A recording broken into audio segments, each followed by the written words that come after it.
And baby, I'm TFC till I die.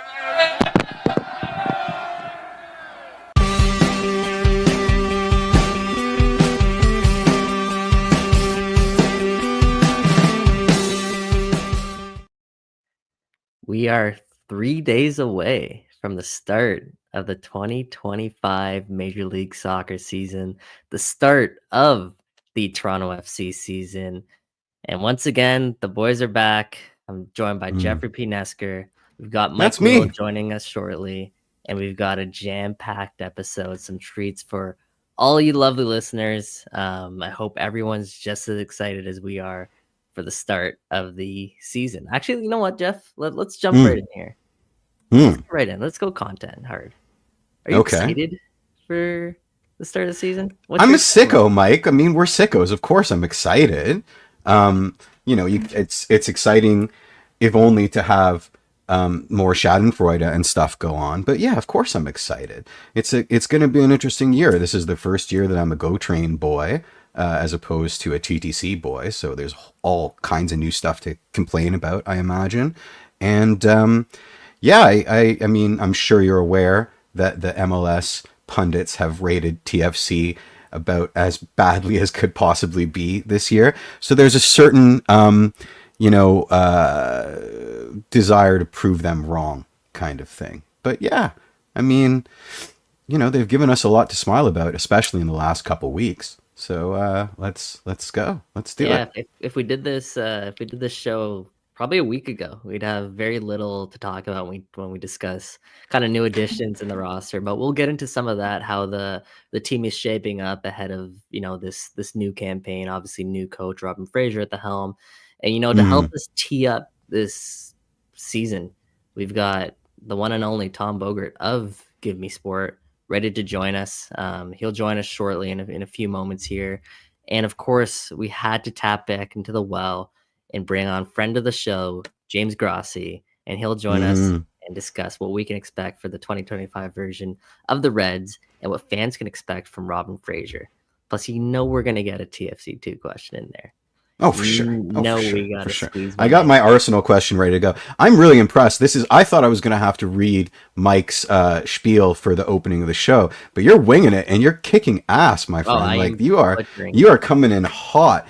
I missed the perfect opportunity when I was talking about being a Go Train boy to talk about why Mike's late, because he's a Go Train boy right now. That's how rusty I am right now. So there we go. We go. It's a great segue. Yeah. One thing I want to mention, if you are new to the show, if you're just watching this for the first time, which honestly most people aren't, you guys are regulars. We see you in there in the comments. You guys are on fire as usual. But if you are new, do us a favor. We're live right now on YouTube. We're also live on X. Do us a favor, hit that subscribe button on our YouTube channel. It does mean a lot to us. Make sure also you never miss a show. We're going to try and go back to weekly episodes to cover this team as best as possible. We'll try to do some reactions after the game and give you guys some great content here. And also do us a favor. This will drop as a podcast afterwards, as usual. So make sure you search Toronto Till I Die wherever you get your podcasts. Please do give us that 5 stars. Please do follow us. It does mean a lot to us. Yeah, we got Richard Greenberg in the chat. Shout out Richard. Jeff. Richard already knows. Richard follows me on social media. He's seen pictures. It's not just cats up there anymore, guys. It's not just kittens. It's also my car buried under snow. Absolute abomination. My favorite is people complaining that their bus stop hasn't been plowed yet, or that their street, this is the most snow that the GTHA, apologies, has seen in 3 years? I mean, this is more snow collected in a weekend than we saw all of last winter. So relax, everybody. People are trying, but it is what it is. Well, I mean, the one thing I'm thankful for, and we'll talk about, I guess, briefly, just Toronto C's schedule here. I mean, no home games for quite a while, right? It's the first. I mean, if you think about most seasons, you usually get the home game within the first 3 games. I don't have it off the top of my head when the home opener is, but I do remember it A, being an afternoon game, and B, being a bit later into the season than it typically is. So TFC on the road for the first couple of matches to start the year, which means hopefully by the time they return home, we're not freezing at BMO Field. It's going to be a nice. I like to ramp it up, Mikey's saying. I like to ramp it up. I like one cold day just to remind me that it's terrible, and then as it gets warmer, I enjoy it more. But I feel you. I feel you. Also, I feel like it will be an easier kind of ramp up being a Go Train boy with a colder day as opposed to like a decent day outside where I'll just be like, oh my God, this is my life now. I don't want to go to TFC games anymore. Also, you haven't commented on my new background. That's the, whatever they call it, the all red Valentine's Day kit in like really pixelated Zoom, but I'll get a better snip later. Background, buddy, fresh. Yeah. Season new background. Mm-hmm. Spencer's even called me out. I got the nice Dyson vacuum. Hey, sponsor. Yeah, I see it. All right. I see it. What is that? The V12? This in my background. You guys done a very subtle integration. Okay. Once you go Dyson, you'll never go back, my friend. I'm telling you. Like all other vacuums, which are just like the most annoying thing in the universe, you will never go back. They're the greatest. The battery lasts 5 seconds. Familiarize yourself with like replacement third-party battery. Me, all right, they're paying me a lot of money. Okay, are they? We don't pass Dyson. I actually didn't know that. I'm sorry, Jeff, Dyson are. Me, man. Okay, good. Because I figured I just ruined your life. And anyway, everybody agrees with me.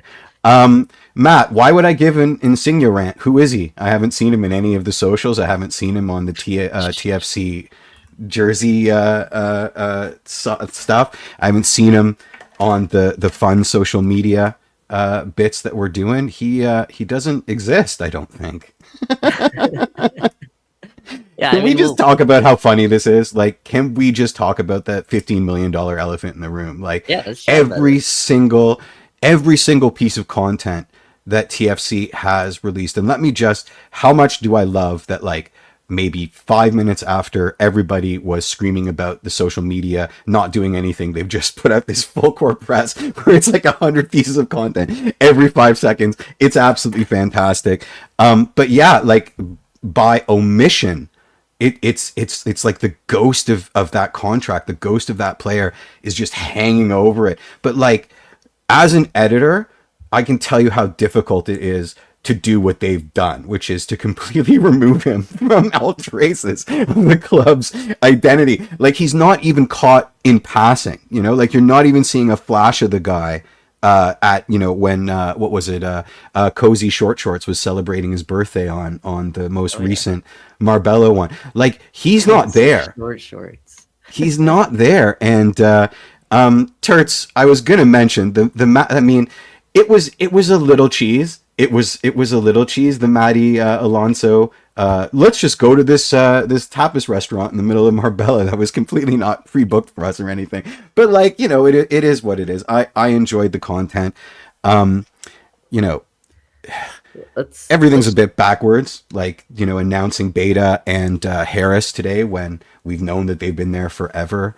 Little strange, but well, Jeff's touched on 78 different topics. We have nothing else. Yeah, that's what I do. Episode, so. Thank you guys for listening. Thank you guys for watching. That's another episode. Mikey Singh is off the hook. Tom doesn't have to worry about coming in. Yeah.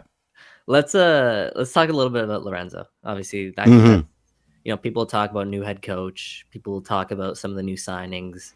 Obviously, the biggest story with Toronto FC is Lorenzo Insigne and kind of what's transpiring right now. So, in case you're living under a rock, in case you missed it, Lorenzo Insigne has essentially been, or is being, exiled by Toronto FC. That's according to Tom Bogert, who we will talk to shortly and find out more about that specifically. But what we can fill people in on about Lorenzo Insigne was that, you know, we've talked about this all winter. There was a few transfer offers that did come into Toronto FC. Toronto FC, on their end, was also trying to make it work, offering to cover a portion of Lorenzo Insigne's salary via buyout, in addition to the fee that, or not fee, or new salary that was going to be paid by the new clubs. Which is such an important thing that so many people are missing in their rants about this situation. But anyway, I won't continue. Yeah, no, I think that I'll reiterate it in a much more elegant way. Is that essentially, you know, if let's just say Toronto FC were willing to cover 80, 85%, or whatever the report is that Lorenzo Insigne would get 80 or 85% of his salary covered. It's Mm-hmm. important. It's important to distinct that some of that money was coming from a Toronto FC buyout, and some of that money would be made up from the new salary from their new team. Right. Mm-hmm. This isn't Toronto FC forking up all 80, 85% of the buyout fee. So it's not like they just have to give in an extra. I mean, it's still a lot of money, like 3 million, 4 million to Yeah. Lorenzo Insigne to buy him out. You're talking about a bigger jump than that to 100%. all of his salary to just buy him out without him having a choice. So Lorenzo Insigne is saying, nope, I either A, don't want to go to the places that were offered, or B, I don't want to accept, less than a penny that I'm owed, which is really the vibe that I think a lot of people are getting from Toronto FC.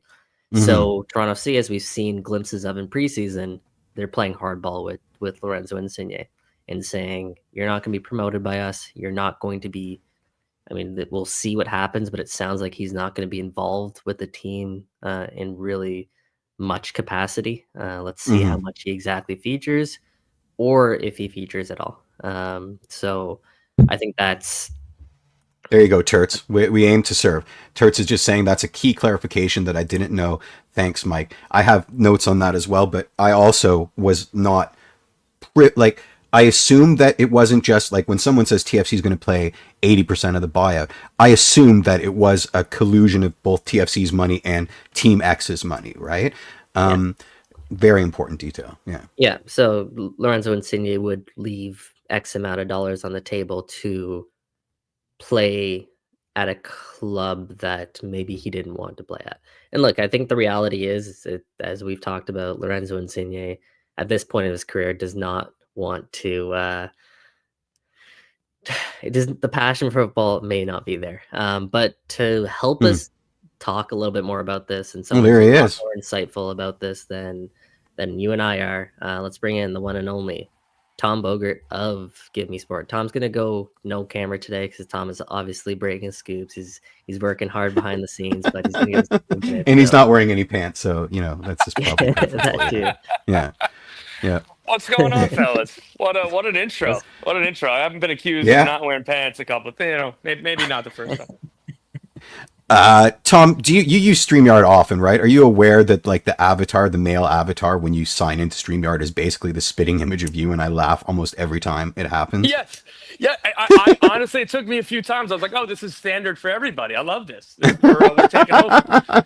Hey, you got Spencer in the chat saying this is upsetting. Tom is very handsome. Oh, I get to see Tom on almost I feel like a daily basis now, and this is honestly a relief. Just hearing it.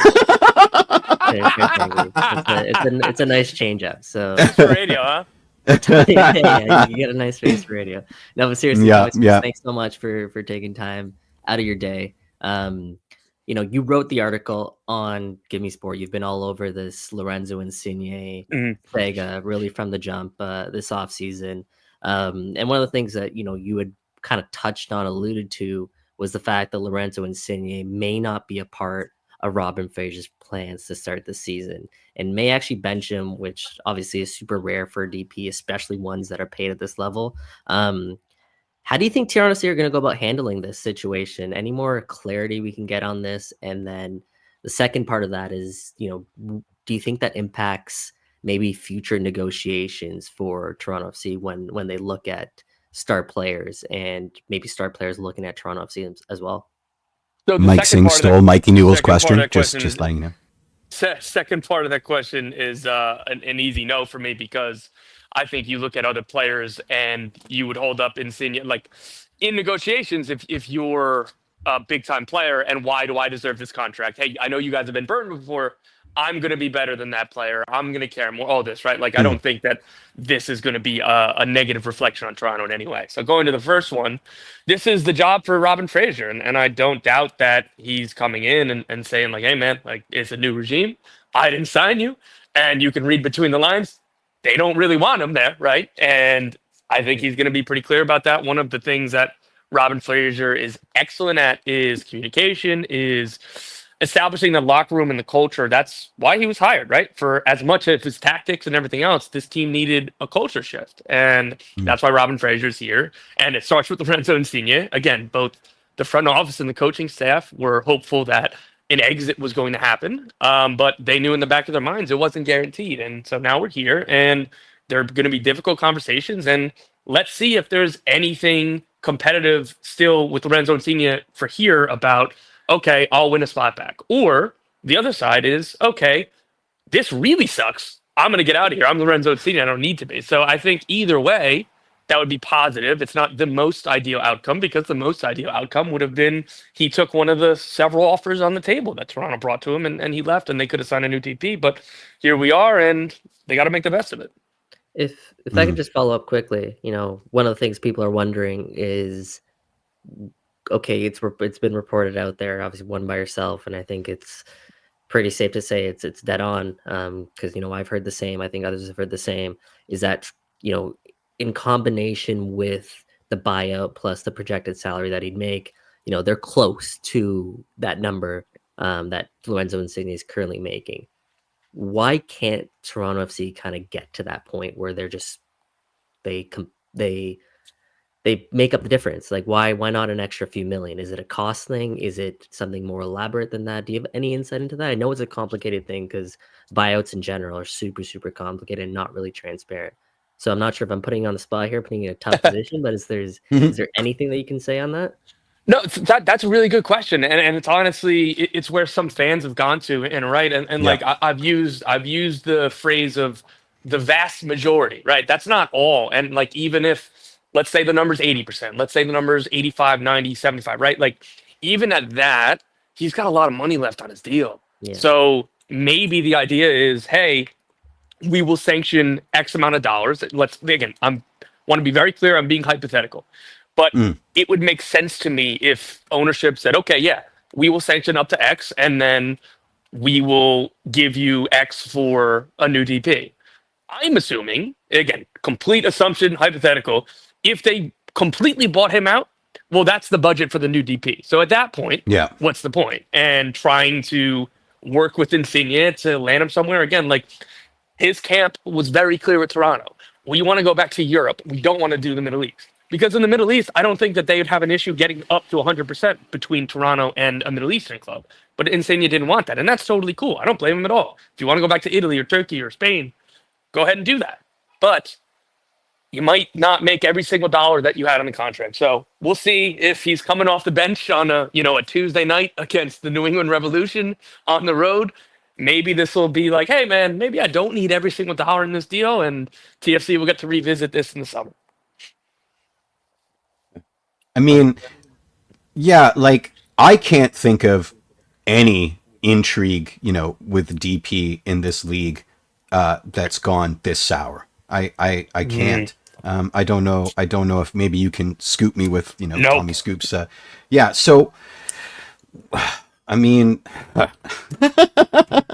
that your question, Jim? No. One, I'm going to bring Mikey Newell in here because he's here, and two, I guess my question is, do you think that Insigne Gate is probably the reason why MLS.com mothership and all of your colleagues around have ranked TFC dead last in every prediction power ranking so far? Do you think that it's like 90% the fact that we're carrying a $15 million albatross and it's like, ouch? Or is it deeper than that? Well, yeah, it's deeper than that, but it's all connected. It's and again, even from my own reporting of Toronto FC's offseason was kind of held up by Insigne. The idea was, and like I agree with what they were doing.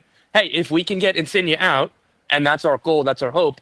I want to sign a DP first, so that's what builds that informs every other decision. So that's definitely part of it for like using a DP spot on a player who is a net negative, right? It's not even a nothing. It's not even a zero. Like Luis Muriel in Orlando, it hasn't been good. It's been very bad, but he hasn't gotten anybody fired. He hasn't had like when I was at the Athletic, I think I wrote 3 or 4 different inside the locker room. This is what, like, these are the bad things that are going on. At least the other bad contracts are not doing that.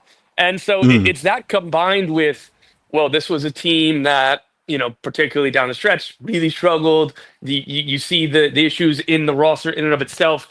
everybody else seemingly got better. And again, Toronto did as well. Bryn Hilton, the center forward, he looks like a good signing, and again, getting it on loan. We'll see how he kind of adapts. And Arsenal U21 center back, that's a really intriguing signing. What I've been wanting to see more MLS teams target guys like that. Like Montreal did this with Louis Binks, and I know that that had more to do with Bologna and the pathway there, but that was an excellent signing, and I'm hoping to see more clubs tap into that and be able to recruit these players. So again, I like some of the moves that they did, but if again at MLSsoccer.com, a lot of people, and I've talked to a good amount of them, and it's you just kind of look at the roster, and there are a handful of really good pieces. If Federico Bernardeschi is what he was last year, he could be even better because he'll be playing directly from the right wing and in a better system that suits him. But like the less question marks is usually what rises teams up. And there's too many question marks in central defense, in attack. And again, the biggest one of them all is Insigne. Yeah. Yeah. Awesome. Last question for you, Tom. Mike, do you have anything off the top of your head that you want to get off? Be aware that Mikey Singh stole your question, so you can't ask that one again. Give me sports shout out, guys. Come on. I did. So, Tom, again, thanks for coming on, friend of the show. We really appreciate the time. Hi, TTID Live. Go train schedules and snowbanks. That's all I have to say about that. Spitting rhymes. Tom, I'm looking. You've done a lot of reporting on this in terms of the Insigne situation, and I think that's been well covered. But you did mention Bryn Hilton. You did, you did leak that TFC are going to be signing or on the path of signing an Arsenal U21 center back. And sorry, name's escaping me at the moment. But in terms of the future direction of TFC, it seems like there is going to be a move towards lower risk, younger players, kind of in the mold of a lot of MLS clubs right now, getting value for the money that they're sending. Are you kind of getting the vibe from, your sources at TFC that is more of the direction that Jason Hernandez, Robin Fraser want to move into? I think this is an excellent question, and I think this has more to do temporary. They were obviously burned by the Insigne, and Bernardeschi, at least he's come around, but that's still a very, very large number, and it has equaled, again, not totally Bernardeschi's fault, combined with everything else, that has equaled 0 playoff appearances, and again, just a lot of bad headlines and bad culture stuff that they're still digging themselves out of. And everything around that was, let's hire Bob Bradley, let's do this, Insigne wants this person fired, okay, like this will... It's just been a trail of short-term Band-Aids for, just in a gigantic hole. So I think this is temporary, and I think this is absolutely smart. This is what, if I'm Jason Hernandez, if I'm the front office, I'm going to ownership and being like, look, there is no quick fix out of this, because every time we've tried a quick fix, we've dug the hole deeper. So I think right now they're being conscious, and if I'm ownership, I'm probably not opening up the funds too good, because it's, the last time we did this, it didn't get us anything. So I think right now they're being super cost effective, and it's like, hey, if we're already paying Insigne and Bernardeschi this much money, and it hasn't, why would we sanction, a couple U22 initiative signings for, a total of, $8 million in transfer fees, right? What is the point if we're already spending all this money and those two U22 players aren't going to fix this? So it makes all the sense in the world to me. I don't think that this is a forever thing. I can't say it for sure either, because maybe ownership looks at this as they're still continuing to evaluate everything around Toronto and hey, you know what would be fine if we're, I don't know, somewhere between the Philadelphia Union and, hey, Orlando City and spending something like that, right? That's a possibility. I haven't heard that, but all I know is in the short term, in the interim, they had to be much more cost effective, and the front office had to prove, hey, you can give us money and we won't mismanage it. For sure. Yeah. Zane Monlouise, by the way. Realized that was the There name you popped go. in my head right after I said Yeah, Monlouise, Zane. Can't forget it. That's too good a name. That's a great name, man. It is a great name. All right, Tommy Scoops. Well, thanks so much, man. I know you really squeezed us in. I know some stuff popped up, so we really appreciate you, taking the time to still come out and chat with some TFC fans. We'll bring you back on in the future. Spend a little bit longer. My face will be on. Your face will be on. Maybe we can. There's been a request for the mustache, man. There's It's our entire chat is mustache this, mustache that. Yeah. Yeah, right now our budget doesn't afford Tom on camera. Yeah, unfortunately. Longer than 10 minutes We're for working Tom. on it. So hoping in the future we We spend it all on Insigne jerseys that we now have to burn in effigy. So yeah. price will go up, Tommy Scoops. Thanks so much. All right, Thanks for you your guys time. are legends. Appreciate your fellas. See you. Cheers. Tom. Cheers, Tom. All One right, and only gang. Tom Bogert. One and only. Any takeaways for you guys off the top? I know, Mike, you missed half of that, but if there's anything, I figure I think I know where most of that conversation went, but yeah, go ahead. Yeah. Go ahead, Jeff. Yeah, I think. I mean, sorry. I was gonna say, I think it was a great question at the end, Mike, about the direction of Toronto FC. I think what Tom hit on was bang on, where that this is a temporary move in the fact that they're going for low risk, low term, not locked in type of deals. You know, we're seeing a lot of the loans plus options to buy. Yeah. And I think that's intentional, knowing that, you know, where they currently stand, the team that is going to be put out there this season, at least at the start of it, may and almost certainly won't be the team that's put out come 2026. So it might be a roster that's being built with an eye towards, you know, more of a long-term vision. But, you know, someone who can talk a little bit more about that and someone who can give us a lot more insight about that than us is friend of the show, the one and only, the legend, James Grossi. There he is, wearer of many hats. We went from mustache to full out beards, man. At least we get the Full out beard. The full beard here. We're growing. We're a growing podcast. We need sustenance. Two things. I really wanted to ask him a question, Tom. You know, Matt Doyle with the panic button. I wanted to see if we can bring it out of the closet, take it out of its hiding spot, but I have a feeling that it lives there for another year. So I'm just going to answer that question myself. Well, maybe we'll ask James. James, thanks for joining tonight. 3 days away from the start of the season. Can you believe it already? But last year on this show, we had Matt Doyle on, and we sort of asked them about kind of the same questions. Like, we kind of looked at this roster and was like, ooh, I don't know. And what do we think this team is going to be in 2025? And he basically said, put the panic button away. This is a grow year. This is a year where you're building culture and you're bringing some players through. Well, it's 2025 and we're kind of back in the same position again, almost. Not even almost, realistically, literally almost the same roster. So in your opinion, is this a season where if things start to go south quickly at the start, are you endorsing fans hitting the panic button, or kind of saying, hey, put it away again, let this sort of team, especially under Robin Fraser, cook a bit? You're on mute. Oh, he's on mute. Yeah. I knew that was going to happen. I had a feeling. There we go. There you go. Yeah.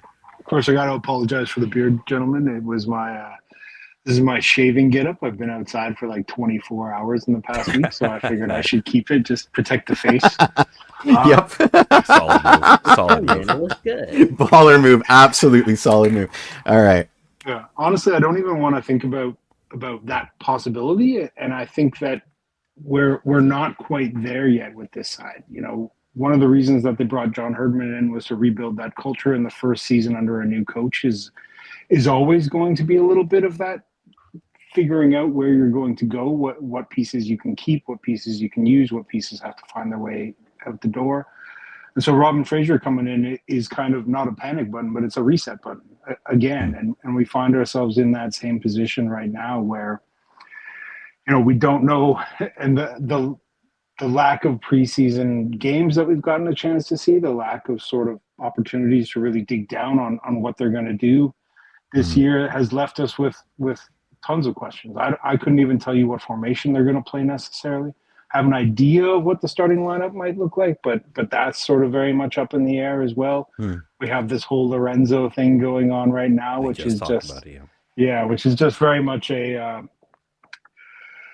it's almost been a hurdle. I think Tom put it well when he said that TFC, you know, had to make plans for both possibilities.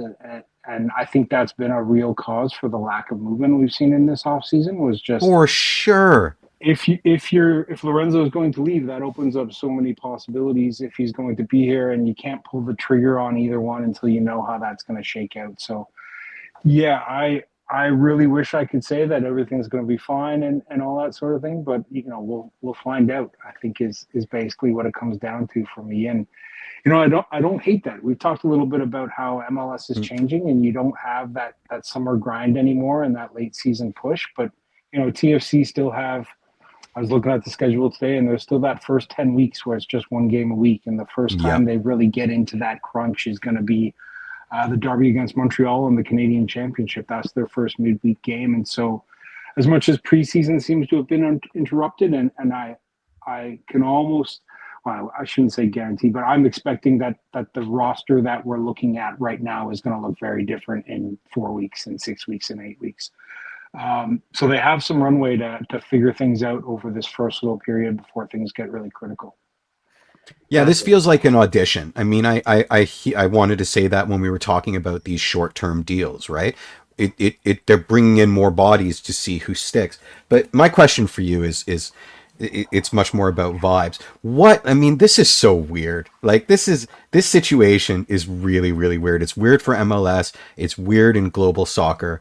What is the vibe around the club right now? And is the elephant in the room pervasive? That's part one of my question, and you can get into details about whether they're like keeping Lorenzo in one room and like making sure that everyone's out before they let him out or whatever the case may be.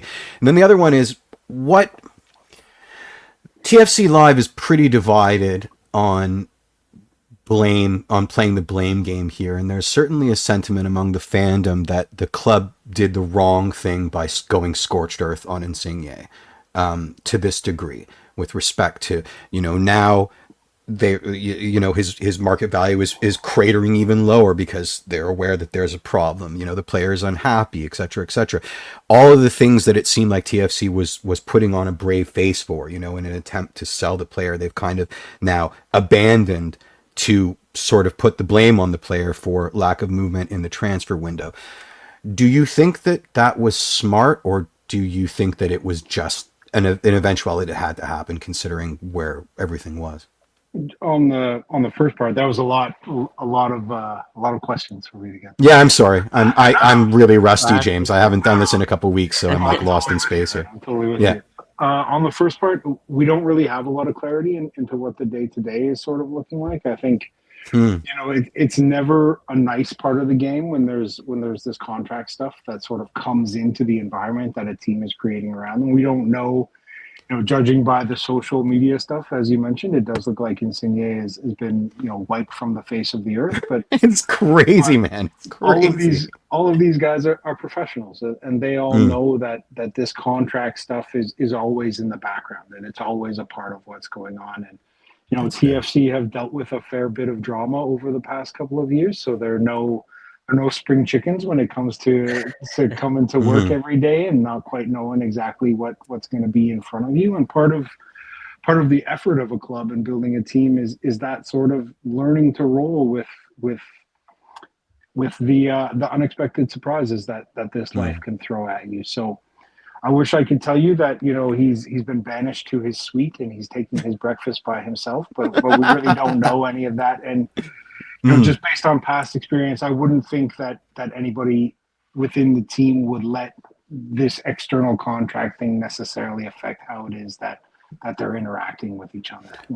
That's emboldening to hear. Thank you for that. I appreciate that. It's part of the life, like there's always guys who are looking to move or looking to find a better contract. And as much as it's a team game, you also have to look out for yourself in this game. So everyone sort of understands this part of what's going on, I would think, at least. And then in terms of, the timing of when to come out with this, it struck me as, a little bit late.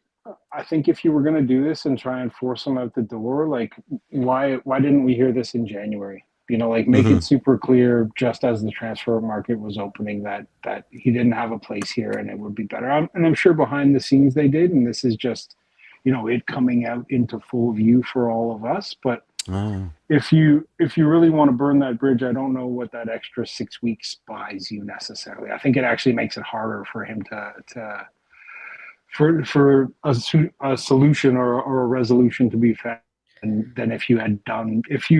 I'm sure that this was all discussed behind the scenes before it came to the surface for us. But if you were going to go this route, I probably would have gone this route earlier. Not that I am qualified in any way to be a GM for a team. So yeah, it's unfortunate, and you'd always hope that a team that is facing a year where there's going to be enough obstacles just inherently in the sense that it's a new coach, there's some new group, there's some new players in the group. It's a group that knows that they have to do much better than they did last year, and there's lots of pressure and there's lots of expectations from the fan base. You'd like them to not have that albatross, as you say, strung around their neck at a time like this, but again, I think that's just part of the biz. Yeah, I think two things there that you said, Grossi. I think the first one, why didn't it come out sooner? I think that it's a sign that TFC genuinely had hope that a deal was going to happen, and they believed that if acting in good faith with Lorenzo Insigne would have helped the deal happen. And who knows how far along they were in some of these negotiations, but it did scream to me that TFC were very hopeful that something would get done, and that would obviously be best case scenario for this. And the second point of that, and kind of to Jeff's question, is how does the locker room kind of feel about this? For me, it's you don't think Jonathan Rosario is relieved not to have to deal with the burden? Don't you think people are like, finally, we're getting some accountability here for one of the people who are not primarily, but definitely a big part of, shows a lot of the responsibility of why the culture at Toronto FC has withered away to the point where it is now. I personally think people are relieved in that locker room. Doing backflips. Not having to deal with the saga and drama of who knows what day, what kind of mood he'll be, Lorenzo Insigne would be in on that specific day. So anyways, two questions. One, Grossi, again, great to see you. Is that a new lid or is that a vintage one? This is it's been well worked in. It's from a place in Florida that my family's been going to for 30 years. It's called Alfie's. It's a restaurant on the boardwalk, and it's got a gator on there. Nice. So I've been rocking it for a while. It doesn't smell too nice, but you guys don't need to know that. They got sponsorship money or what? Yeah. Feeling the sponsored Toronto TV podcast or? Throw me a chicken fried steak next time I'm down there, and we'll call it a deal. Second question is, give me something positive with Toronto FC fans. Like, let's get the vibes up. We're a couple of days away from the start of the season. What are some things that fans can look forward to, and why is it Theo Corbeanu? Theo's a good one. I think he's, every once in a while a player comes in and you're uncertain of what their motivation is, and like if you look at a guy like Theo, if you look at a guy like Ola, like these are young players that have a lot to prove in a lot of ways, and they're going to bring some energy to the side. And I think, backing that up, the thing that struck me about the day that we were up there when Robin Fraser was unveiled, and it's going to be really hard not to make 2017 references over and over and over again with this team, but like just having the positivity that Robin brought to that day. And Robin was always a pretty reserved guy, but you could tell that there was a skip in his step, and he was super happy to be there. And in a league, in a sport where those little intangible things of like, do you want to come into work? And this kind of goes to that relief point that you made regarding Osa was, do you want to show up for breakfast and be happy and excited to see the guys around you and ready to go out there and tackle it and ready to roll with the obstacles and the hurdles and the difficulties that are going to come when you have any season coming. And so, just having a guy who's that excited to be where he is, I think that is the kind of thing that can be infectious. I thought the same thing about John Herdman. So, there are limits to exactly how much this can carry you. But for a team that at times over the last couple of years hasn't really seemed like they were enjoying each other's company, I think something like that's going to be big. And just to go back to the Theo and Ola, having guys who aren't looking at it as a job, but it is a job. Like that's the straight up facts of the situation. Absolutely. And there are going to be those days where, your ass is dragging a little bit and you're tired and you've had a 3-match road trip and those are rough days. So having guys who have that that thing to prove, who bring that energy, and I think we're going to see both of that from those two guys in particular. You know, Theo's been bright in the little bit of preseason action that he brings, and one of the things for me that's haunted this team the last couple of years is just how slowly they move the ball from their final third to the opponent's final third, and you unleash Fede to be more attacking just naturally by being in that winger position, and you have a similar threat on the opposite side, and I think we're going to see them, at least initially at first, really try to take advantage of that ability they have to stretch the field in those early days. And you know, it's always dangerous to scout a player too much by his videos, but I was watching a bunch of Ola. I'm not even going to attempt to pronounce his last name properly. He gave it to us in like the Norwegian dialect when we were on the call with him the other day, and I was just like, "You, my friend, are now known as Ola exclusively." To just what I saw in his videos was he's very much that guy who's looking to break those lines and looking to get in behind and looking to score goals when he's been sprung free, but also is capable of finding ways to make spaces for his own opportunities. So I think he's going to bring, you know, DeAndre did a fair bit of that with his ability to spring. Yep. But he didn't quite have the polish that you need at this level at this moment. I still have a lot of time for DeAndre. I think he's a young man that, you know, barely has 50 professional games or whatever it is under his belt, and there's a lot of room for him to still grow. But bringing in a guy who's a little bit more polished will maybe lead to more of those chances ending up in the back of the net. And that's the kind of role that you need to get on, where you do something good and you get the reward from it, and that encourages more of it. So, yeah, if you're looking for positivity, I think that's probably the best that we can do at this moment, just because we haven't seen a whole lot from this group, and it is very much a group that's you know, it's going to be very familiar because a lot of the players are guys that we've seen, but we've seen them in such different circumstances with so many ripples going on in the background that you hope that, you know, when they come into this season, they're all rowing in the same direction and doing so with some verve and some positivity. And so we'll have to wait to see how the next couple of weeks to shake out to really know exactly how that's going to be. There's a couple of storm clouds circulating around at the moment, but I'm going to give them, you know, this first 10 weeks before I start thinking about hitting any buttons. Fair enough. Nice. And I won't. I'll hit you with a one-part question here, just in terms of, look,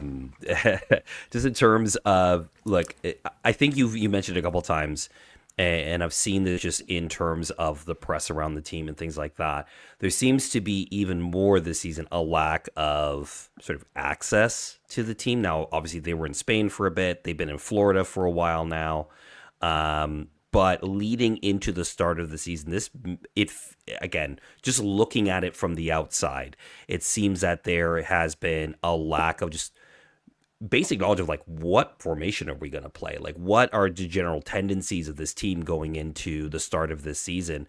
It feels like a very big mystery, even though we know the majority of the players on the team. How does that impact you as somebody who is on the beat and kind of just, you know, trying to deliver news to fans, you know, on a regular basis? It's always challenging preseason. You know, we live in Toronto. We are liable to get feet and feet of snow at any given time this time of year. So, you know, it's pretty standard that the team's here for a couple of days when preseason kicks off in January, and then they go away for that first phase, and then they come back and we get a couple more days or at least one or two chances to go up and speak to them. And, you know, this year it feels a little bit like it's been less of a priority. And, you know, selfishly, that's tricky because you're trying to relay the story of what this group is about to the fans. You're trying to get everybody hyped up and excited for the season and to give them some insight into those things. And it's really hard to do when you talk to the coach, you know, 3 or 4 times since the start of January, and we only got a chance to watch that one game. So it definitely makes the job harder, and it means that when I do things like this, I don't have great answers for a lot of things that it would be nice to have those conversations about. I think, you know, there's a part of me that accepts it in the sense that they might have more important things to worry about at this moment than necessarily feeding information to me. And part of it is I think the club still finds themselves a little bit betwixt and between when it comes to, is Lorenzo going to be involved at all? How is that necessarily going to work? Is the Ola move going to get over the line? Is the center back move going to get over the line? Is the midfielder that they mentioned going to get over the line? And so until those are hammered out, Robin's a very tactically flexible coach. And I think we saw a little bit of that in the match against Fredrikstad. We saw a couple different variations on a theme there. But even that game, you had Jack Price in as a trialist, as a guest player. And how much did you structure what you were doing on that day to get a look at him and see how he fits into the group? So, I don't know that, as much as we would all love to have like a book that says TFC is going to play like this and these are the guys that they're going to rely on, I don't know that you can know that when a team is at this stage of where they're going to be in the building process. Yeah. And so anything that we did get now would very much be temporary, and that was sort of the sense. We did have some good conversations with Robin, so I don't want to make it seem like we didn't get anything. We were up there on the day that he was announced, and we did the press scrums in front of the screen, and then we had little talks on the side with Jason and with Robin. And then we were up there on the Friday and we spoke to Theo, and we had another 10 or 15 minutes with Robin where he just sort of, sat down and spoke with us. And so I don't worry too much about it. I think it's one of those ones where we kind of want answers, and answers won't come for weeks still. So we can sort of, ask the same questions over and over again, but those, we sort of learned this, the last couple of years when you're trying to be like, oh, what's eating the side? You can't really, sometimes you're too much in the middle of it to really give a good answer for what's sort of going on. And so, yeah, it's a little bit slow. It's a little bit quiet in TFC land at the moment, but just looking across the MLS landscape, it's been kind of quiet for the launch of the season as a whole for me. I agree. It's not been, normally we get, tons of previews and we get tons of build into things. And I've got some CONCACAF Champions Cup on the screen over here to my right at the moment. So we're seeing a bit of a slow roll, but it's, I think everyone's still kind of figuring out how the whole schedule comes together. I think moving the draft was a little bit of a hiccup to sort of everyone's rhythm, just having that before Christmas instead of January. And that means that you're rushing to do that scouting, and then you go right into the transfer window, and then you get right into preseason, and then the teams that are in CONCACAF are dealing with that. And it's sort of that, the lack of a real moment to sort of just pause and be like, okay, we are launching our narrative for the year right now. It has to get pigeonholed into a bunch of little spots, and especially for teams that are, on the road for big chunks of it. So, yeah, it's never an easy job to schedule. I liken it to herding cats. Even when you do make time for guys to have conversations, like they have their regular lives going on as well too, and so they've got to fit, the birth of a child or celebrating somebody's birthday into these little windows as well. So it's not always about us as much as I wish it was. And I think we'll have plenty of time as things go forward and we get a bit of a better sense of exactly what this group is going to look like to figure out all those sort of stories. And so, and if you don't mind me asking just a really quick follow up, you mentioned that's two questions. You just did two questions on the slide. But I did it in a space that you can actually answer and then get the next one in. Right. But in terms of you mentioned, you've had a few conversations with Robin now, both in his introductory press conference, obviously when the team came back from Spain. What do you think is the main thing that he is going to sort of really focus on in these first, you call it 10 weeks, so you really get an idea of what this team is going to be? What is the main thing that he's going to press on and really focus on in those first 10 weeks to hopefully see some success from the team?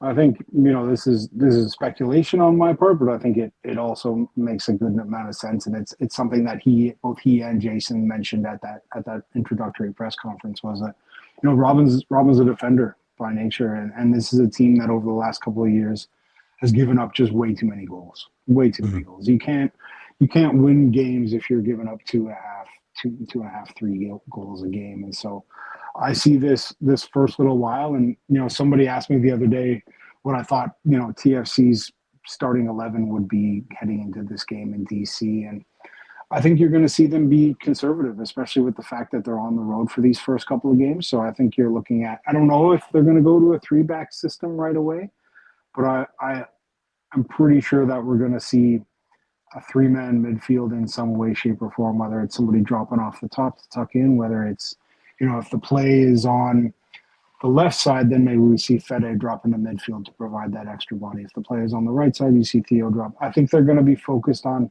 not giving away some of the dumb goals that we've seen them give up in the last couple of years, and just making themselves tougher to beat, tougher to just less exposed than they've been.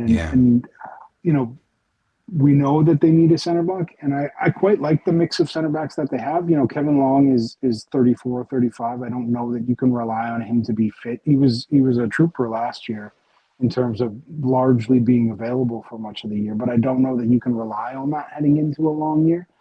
I like Sigurd as a sort of, defensive-minded defender that has shown a little bit of ability to play some balls in the attacking end when necessary.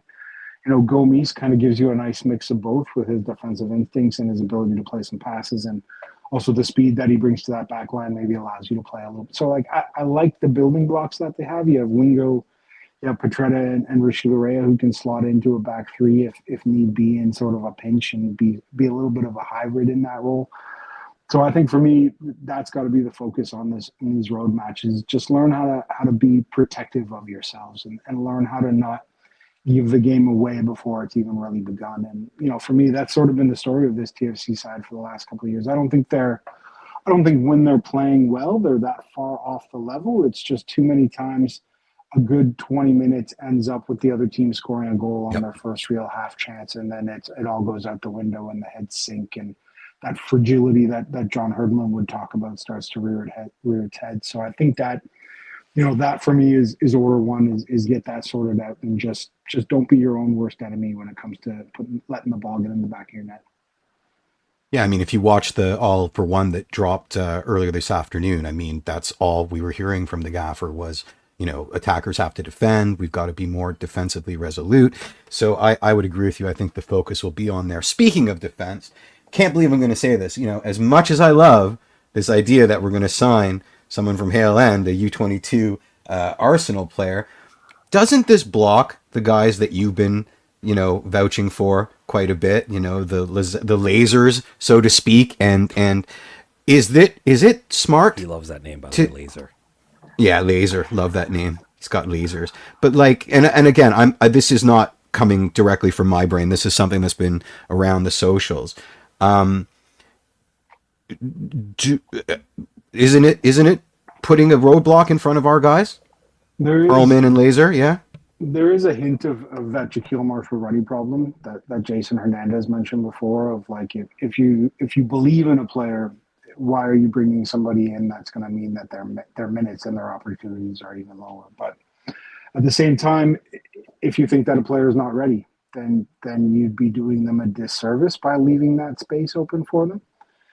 And I think where I sort of go with this, I have a lot of time for Adam Perlman. I think he's been watching him progress from being, the young 16-year-old just trying to do his own job at TFC2 in his first season. And then the second year becoming a little bit more of a reliable piece and starting to take command of the situation. And then this last season being the real vocal leader and the organizer of the side and the guy that has, a 16-year-old on one side and a 17-year-old on the other side and learning how to be the orchestrator of a defensive unit. Seeing that progression that I've seen in him over the past 3 years makes you want to see him get a chance in MLS. But what I always have to remind myself when I get a little bit too excited like that is that you can't just slot a young player into a team that's really struggling and expect them to play well. And I think as much as Jason mentioned that, you're signing players that are going to get the minutes that Shaquille would have gotten,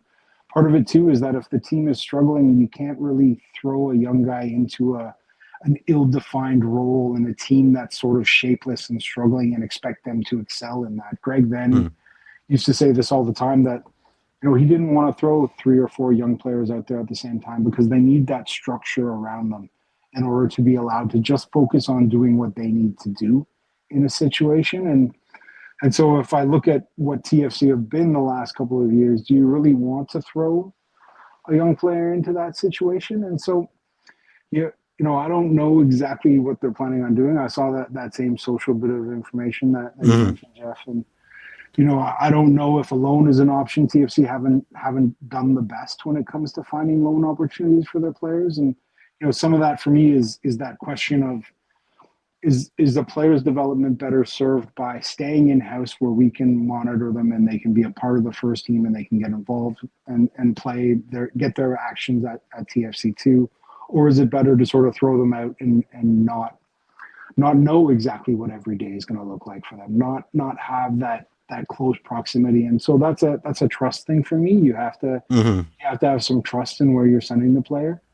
So I don't know if loans are an option. I think TFC2 is a good place, but I think both, Perlman more than Stefanovic. Laz had a rough year last year with a couple of injuries that really sidelined him for most of the year. So, he did so well as a 17-year-old with the first team that you start imagining, he can just slot in and play like that every week. And you have to sort of build players up to this sort of thing. So I wouldn't say that either are necessarily blocked. I mean, we're still talking about a 19-year-old and an 18-year-old center back and center back situation where you tend to mature a little bit later. But the most important thing is them getting reps and them facing situations and them getting opportunities to confront a problem and figure out how to deal with that. And you can't necessarily do that if you're sitting on the bench. So it is tricky. I wouldn't be shocked if either one of them went on loan. I wouldn't be shocked if one of them was on a season-long loan to TFC2 with their first-team contract. But at the same time, I wouldn't be surprised if there was an element of horses for courses when it comes to the back line this year, where what I mentioned, if you think you're going to be under pressure, then maybe Sigurd is the right guy to play beside Longy.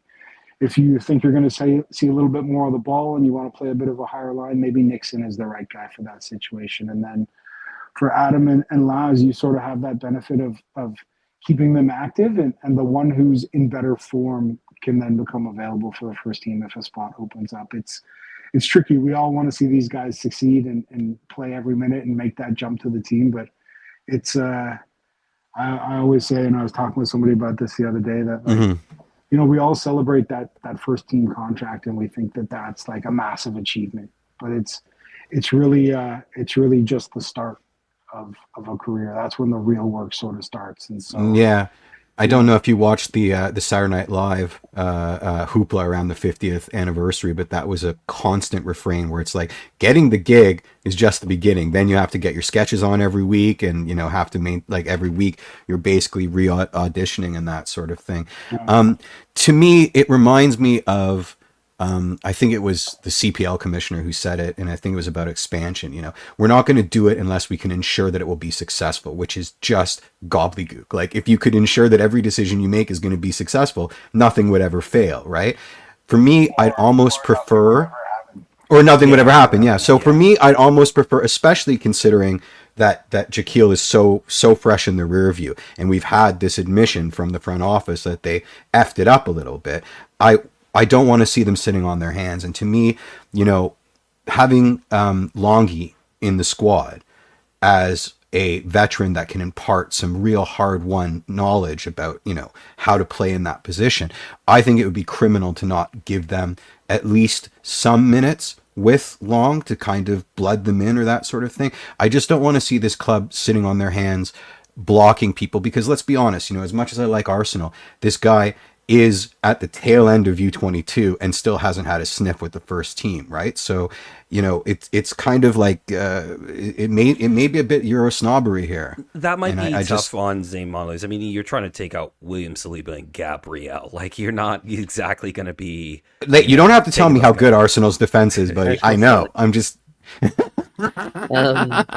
No, but seriously though, like Nixon Gomes was in a similar situation with Sheffield, and look how Nixon Gomes has turned out. Listen, it's not to say It's not to say this guy can come in and jump right in and be a starter. I think I talked to a lot of people from the UK who are diehard Arsenal fans. Have never heard of this guy, right? It's no one knows kind of how he's going to transition and make that jump. But maybe he comes in and he's starting level center back at 21 years old, and there right away you have an asset who likely will come in as like Nixon Gomes at a low budget hit, who you now own and could potentially sell on in the future. Like something. It's really an opportunity. I don't think you can pass up, and an opportunity the team should look more to, because you want to go get younger talent. Now that said, to your point, Jeff, and to James, your point, you have to figure out what to do with Adam Perlman and Lazar Stefanovic. Lazar's probably on that off-roster, homegrown status where he actually probably can't play a game with TFC. Perlman is too, is he not? Sorry? I think Perlman is too, is he not? No, so you can only have one of those. Perlman okay. is actually, I think Perlman's signed to a first-team contract. Okay. The other thing too, and it's getting really deep in the weeds, but look at how Richard Chukwu is performing with the U17 Canadian national team, and look at the way like he's developed. Another guy, Stefan Kapoor, who is, I think, going to be a real player at center back, and that's to say they have a lot in the pipeline. And you get to an awkward age, and really this has been a trend for Toronto FC the last 5-6 years, is when you get to that 18, 19, 20, 21 age, what do you do? Are you good enough to make the jump to the first team? Do you kind of just fizzle out and go have to, end up in CPL? Do you have to get a transfer in order to, really realize your potential? Jacob Schaffelberg, it's a good problem to have, but it's a problem that the TFC desperately need to figure out. How exactly can they help their players take that next step, and how can they retain some of that talent or sell on some of that talent and actually get the value for that talent? It's not an easy question to solve, but I think it's one that is killing them inside, and they want to solve that, and we'll put a big focus on it. Yeah. Grossi, do you know if it goes both ways? Like, for example, what was this? The Liverpool left back that we had, Gallagher, a couple seasons ago, back when TFC were, like, when they negotiate for these loan deals, is there an eye towards collaboration in the future? Like, we're going after Mon Lewis, but hey, we've got an Adam Perlman. Do you think maybe we could get a loan spell there? And Adam Perlman's probably a terrible example, but is there an eye towards it going both ways, or building relationships?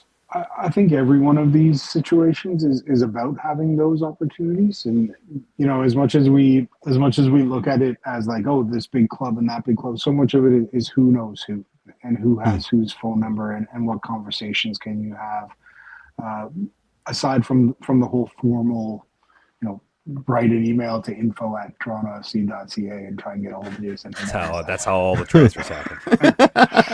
I'm still waiting on a few responses. 416-341 goal. That's how you get the so like, I think if we look at the previous loans, I think the San Antonio was one of those locations that TFC would send guys to. There was that Danish club, Koya, HB Koya, back in the day, that they would send guys to. And so it's a muscle, it's a muscle that you have to use in order to strengthen it. And I think that's something that Toronto has really been lacking in the last couple of years. And it's a good problem to have, that there's always that next generation of guys coming up. Like, I talked about this a fair bit with Adisa Di Rosario and sort of where his future was going to go. And Julian Altobelli sort of falls into the same situation. And, you can put Paul Rothrock in that list as well, where the next generation of guys is coming up. If you're an 18-year-old, 19-year-old, 20-year-old at TFC2, there's a bunch of younger guys that are hungry and that need those minutes to continue their development. So there is that time limit element.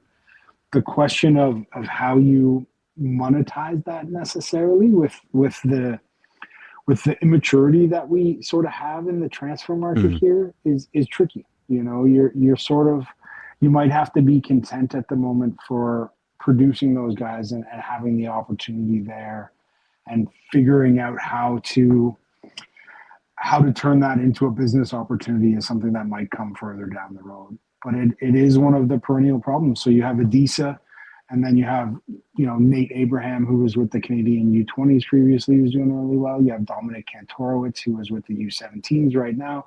And then there's going to be a U15 keeper that's hot on their heels. And then there's going to be the U13 guy that they're just – so, like, it's a good problem to have.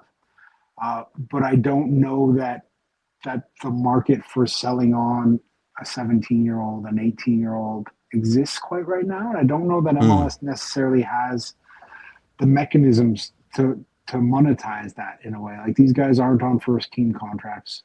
It's a different system right there. And MLS Next Pro contracts tend to be relatively short term. It's not quite the problem that the CPL was having, where you'd sign a guy on a 1-year contract, and halfway through the season he's free to sign a new contract somewhere else. Yeah. And so unless you're shelling out the money to control the future for these guys, then you're sort of in that bind of, hey, if this guy gets really good, he can walk away for free, and we don't really have a ton of control. And when we're talking, to be honest, when we're talking about 17-year-olds, I don't think you necessarily want that to be a priority at that age group. Then you start getting into, we've all heard those horror stories of players being taken advantage of and all that sort of thing. And you never want to stifle somebody's career because the numbers don't line up for you as a club. So, that for me is aside from the first team, which is obviously, the focal point, that how Toronto maximizes what they have in this market. Like the fact that, going back to Kyle Laren, the number of products that have come out of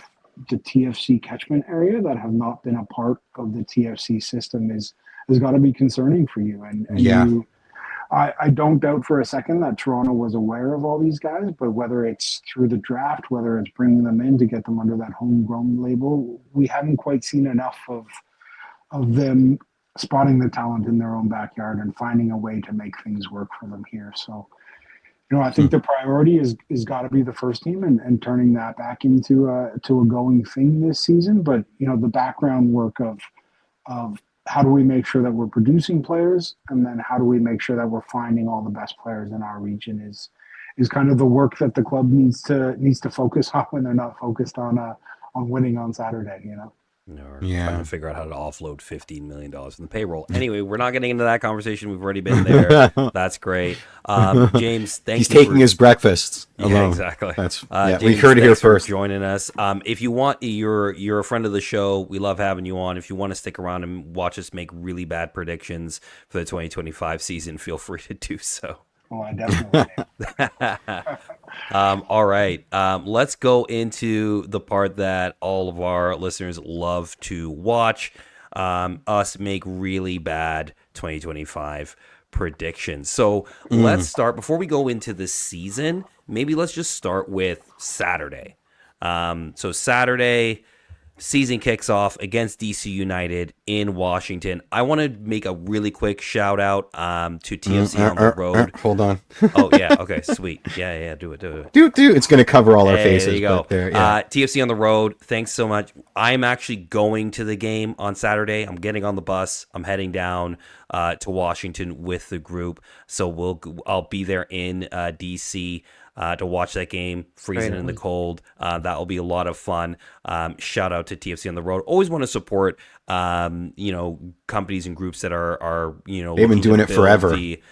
Build the TFC experience, and definitely if you have a chance to go on the road and want to do it in a fun way, that's also not going to break your bank. TFC on the road, definitely something you want to take a look at.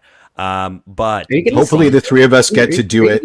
Are you getting some money here that we don't know about, Mike? That's a very nice prompt there. Yeah. And now for my prompt, I hope the three of us get to do it later in the season when we don't have like 2 days to decide whether we're doing it. But take some video. I'll cut it all together for you. Yeah, we will absolutely. I'm so jealous. I'm so jealous. Because so many, it's just so many people ask about away days and what is it like if they haven't been able to go and stuff like that. It is really cool. So it is a really good opportunity if you ever think about doing a trip. High-speed train, baby. 2 hours to Montreal. It will open in like 2080. We'll probably all be dead by then, but we can dream. Hey, man, I think they're looking to do a trip on March 22nd against Red Bull in New Jersey. So keep that in mind if you're thinking about something to do next month. Doesn't it All smell right. in New Jersey? Doesn't it smell in Harrison? I've heard it smells terrible, like the Hey, man, sewer. never been, so there you go. Okay, well there you go. We'll find out. Gorgeous. But stadium. anyway, so DC on Saturday. This is not the same DC team that we played last year. Yes, they still have Benteke. They've made some interesting moves on their side in terms of some players. They've actually gotten rid of some of their young players, like Cudi Pietro, who would always kill us. But if we look at how do we think this is gonna sort of line up here? Because the one X factor, for this game is going to be Benteke, right? If you can kind of neutralize the aerial threat of Benteke, then you've got a shot against DC United. But we didn't do a great job of that last year in terms of playing DC United. So just generally, guys, how do you kind of see this one shaking out for the first game of the year? Yeah, I think DC United did not get better this season, and that's important to distinguish. Yeah, they've got a DP spot being taken by a guy playing somewhere else, as far as I remember. Yeah, Matthias Klick was a big loss. Christian Dahome, like you said, DiPietro, Pedro Santos even. Mm-hmm. They did bring in a few guys, but again, I don't think people who necessarily moved the needle for that club. DC United's kind of been mid for a while, and I don't think it's going to change so much this season. That said, they're at home opener, never an easy place to necessarily play at Audi Field, and Yep, this game screams to me like 0-0 or 1-1. It screams like it's you say all that. You set everybody up. You're like, they haven't added anybody really that great. I mean, look, we talked about lost Toronto a lot for of the last. how great their off season's been. Okay. Yeah, you set it up. Everybody's like, oh yeah, he's gonna go 2-0. He's going 2-0. Yeah, 1-1. 1-1. Damn squid. Damn squid. 4-2 for DC. I think we'll score 2. They'll score 4, and Benteke Really? will score the lion's share of them. Yeah.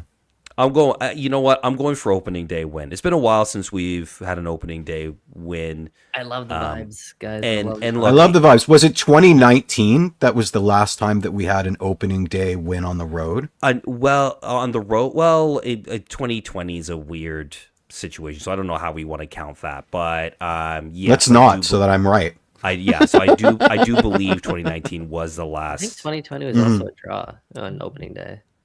Yeah, it might have been. We won opening day 2019. I remember because I was at the rec room watching it. So yeah, 2020 was New York City FC home opener. Yes, in Funiachi Achara, I remember that. And then I think it was San Jose. There's a blast from the past. 2-2 draw. Yeah, I think Jacob Schaffelberg might have even scored that day. Yeah, and there was a controversial. I think it was a penalty at the end of the game. That was very controversial at the end of that game. Anyway, yes, it was in 2019 that we last won the opener. I think we can. I think defensively, to your point, James, I think will kind of show in this game. Look, everybody's going to look rusty, right? Everybody's going to look a little disoriented.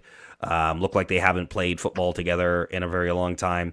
I think DC, though, had 5 preseason friendlies, and we've only had 3. So that will be also interesting just to watch the fitness levels in this game. But I'm going for a good old 1-0. Smash and grab 1-0 on the road. Clean sheet. Doesn't have to be pretty. Clean sheet. Wow. Doesn't have to be pretty, but let's go clean sheet. Sean John for the clean sheet. Let's go. Are you gonna make sure that Benteke has the flu or something? Are you gonna give him food poisoning on the night before to ensure that result? Because he said he's gonna be there. He said he's gonna be there. Yeah. Exactly. No, Grossi, you got a pick. You wanna throw your score prediction in? I kind of like that because as much as that game in DC last year got a little bit crazy at the end, I think when DC came to Toronto, they did a pretty. Oh no, it was in the League's Cup. It was in the League's Cup against DC where they managed Benteke really well for that first 35 minutes, and then he went off injured. So, I think of all the defenders in MLS who know how to deal with a guy like Benteke, I think Kevin Long is up there in terms of a guy who's got that savvy and got that experience and is familiar with that British style of big center forward. So, I don't know if I'd go clean sheet just based off what we've seen from Toronto. But yeah, let's go. Let's start with some positivity. Let's go with a nice 2-1. Ooh. Nice 2-1 for TFC on the road. Let's see how I'm Debbie Downer. Well, that's. Oh wait, we've all done our score predictions, and I'm Debbie Downer. Damn. Yeah. Yeah. All right. Yeah. Okay, so we've got Someone's gonna get arrested for the score prediction, is what I heard. They're coming for us. All right, so we've got one draw, one loss for TFC. I've got a 1-0, and Grossi's got a 2-1 on Saturday. So we'll see how this goes on Saturday. All right, let's go into the season for the table. Let's just do the Eastern Conference. We won't do the full MLS table, but Eastern Conference. Basically, you need to pick where you think TFC is going to place in the Eastern Conference. Are they going? And obviously, by that you'll determine whether you think they're going to be a playoff team, and you have to state a reason why you've picked them. And Turts, are you going for fourth again? And is there a beer bet in it? No. Oh, he's sixth. Turts is going sixth. He's got six. All right. So everybody in the comments that as tells well, me- give us your thoughts on where you think TFC finish in the Eastern Conference this year. Let's start with you, Jeff. Just in terms of where you think they're going to finish. Are they a playoff team, and why? There's 15 teams in the Eastern Conference this year. There is. Yeah, and we've been picked to go 15th by just about everybody that works in around the league. I'm gonna say 11th. You're gonna say So 11th, that's okay. outside. That's outside a playoff spot, That's right? just outside, but yeah. Yeah. So Why? why?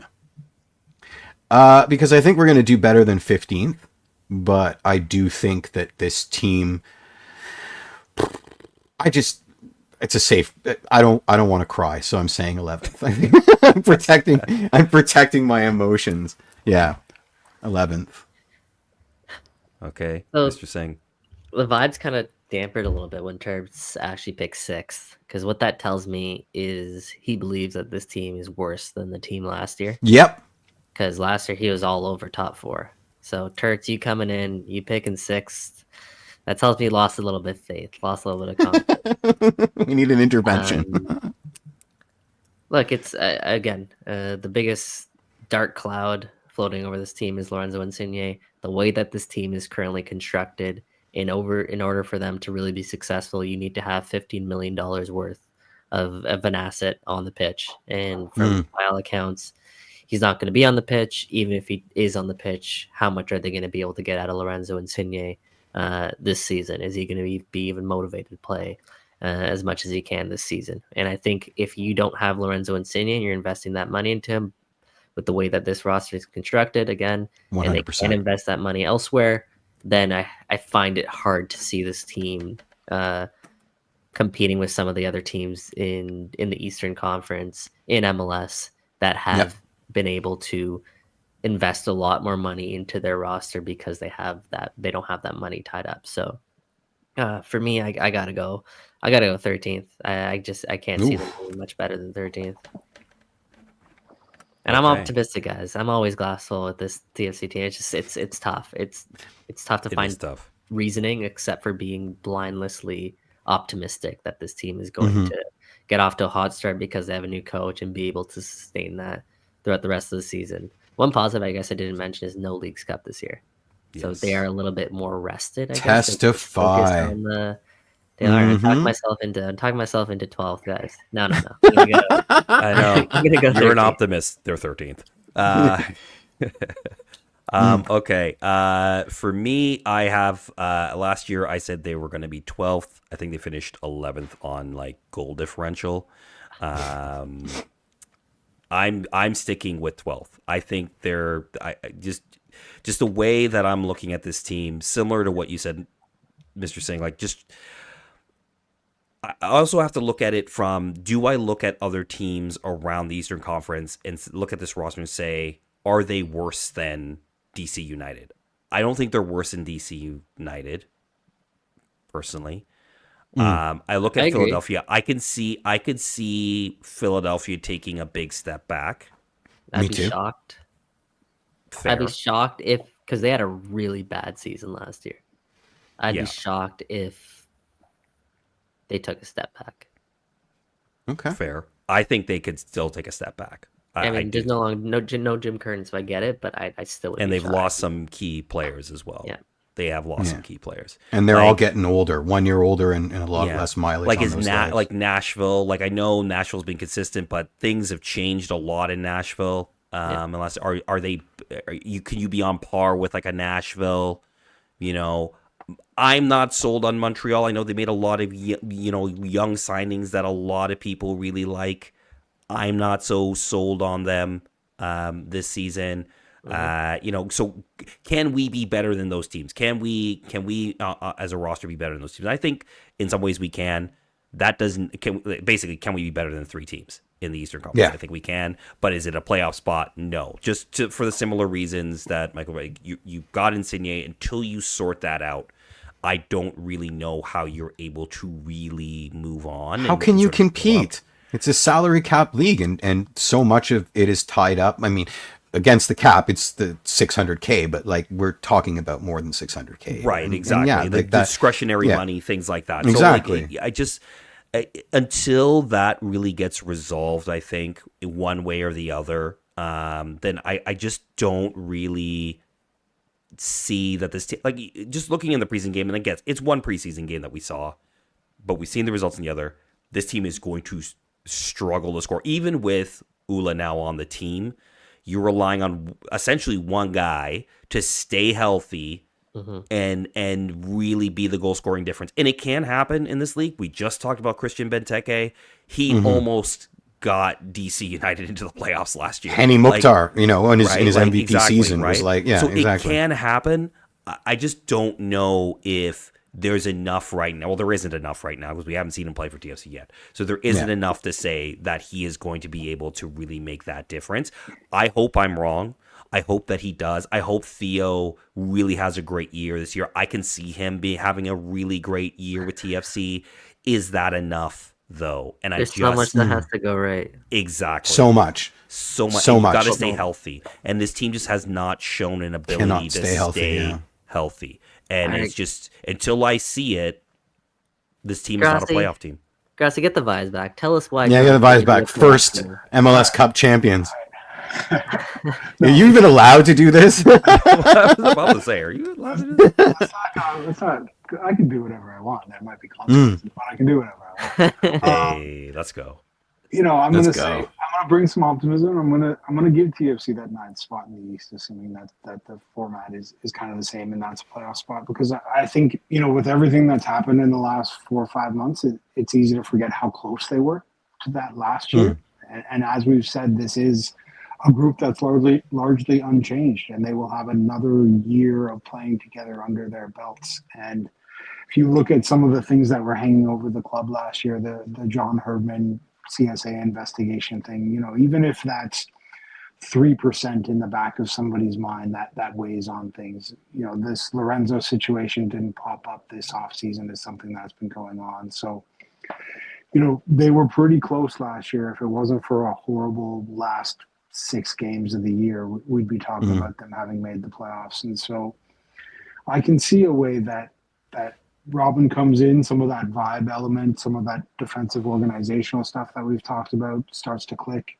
There's a resolution to the Insigne situation. There's Ola coming in, and then there's the center back coming in, and then I can see some momentum building. And that's one of the funny things about this league is on paper, every team is pretty close. And so for me, it always comes down to where do you find that 1% margin that's going to be the difference between picking up the points or not picking up the points. And there have been some teams. I'm just looking at last year's standings right now. There have been some teams that have made some big steps. You're looking at Atlanta right now as being the darlings of the off seasons. But there's a lot of teams that have lost a couple of pieces as well. There's a lot of teams that'll have some movement. And as much as I mentioned, I don't think anybody's quite figured out the rhythm of this current MLS. I think not having Leagues Cup is going to be a pretty solid advantage. We could be talking about a TFC that's out of the Canadian Championship and not involved in Leagues Cup as of the end of April. So that's a team that can very much focus on their MLS matches when everyone else is going to have US Open Cup, Leagues Cup, Canadian Championship on their plates to deal with. So, Yeah, I can see ways that it can go well. So yeah, let's make up for last year's little dip and give them a little playoff berth this year. And All right, see Love it. Grossi, keeping the vibes going. Here's Yeah, another yeah. question. A question for you.